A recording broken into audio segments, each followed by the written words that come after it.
अखन अपने सुन रहल छी राघवप्रिया दीपक के आवाज में सुंदर सन मैथिली देवी गीत रिकॉर्डिंग भाई उजाला म्यूजिक प्रेजेंट राघवपुर सकरी। अपन दुखक बात ककरा से कहबो, अपन दुखक बात ककरा से कहबो, तोरा बिना गई मैं हमको न रहबो, तोरा बिना गई मैं हमको न रहबो।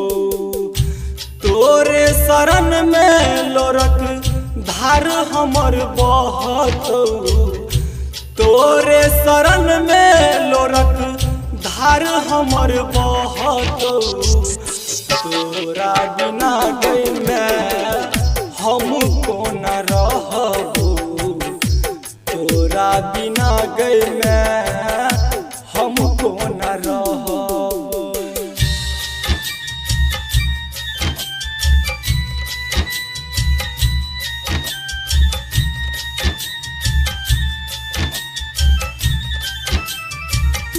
तोरा बिना गई मैं हमको न रहबो, तोरा बिना गई मैं हमको न रहबो। आँचरा के छैया में हमरा रखलही, तब किया हमरा सँ मुँह मोड़ लेला, तब किया हमरा सँ मुँह मोड़ लेला। मैं गई आँचरा के छैया में हमरा रखलही, तब किया हमरा सँ मुँह मोड़ लेलही। बन का दियरिया चरनिया में बरबो, बन का दियरिया चरनिया में बरबो, तोरा बिना गई मैं हमको न रहबो, तोरा बिना गई मैं हमको न रहबो।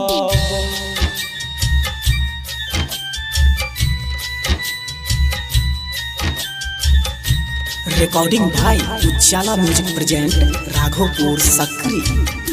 तोरा बिना गई मैं हमको न रहबो, तोरा बिना गई मैं हमको न रहबो।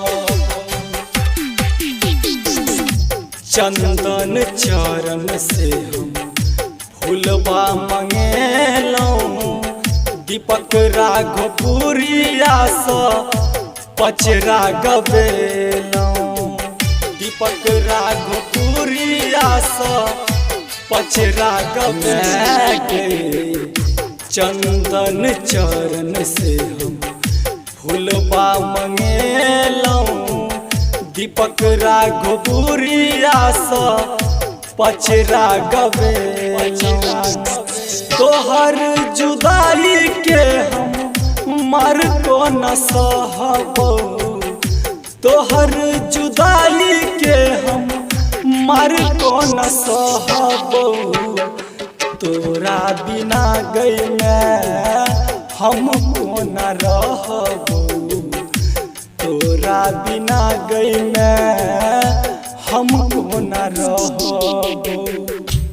अपन दुखक बात ककरा से कहबो, अपन दुखक बात ककरा से कहबो, तोरा बिना गई मैं हमको न रहबो, तोरा बिना गई मैं हमको न रहबो।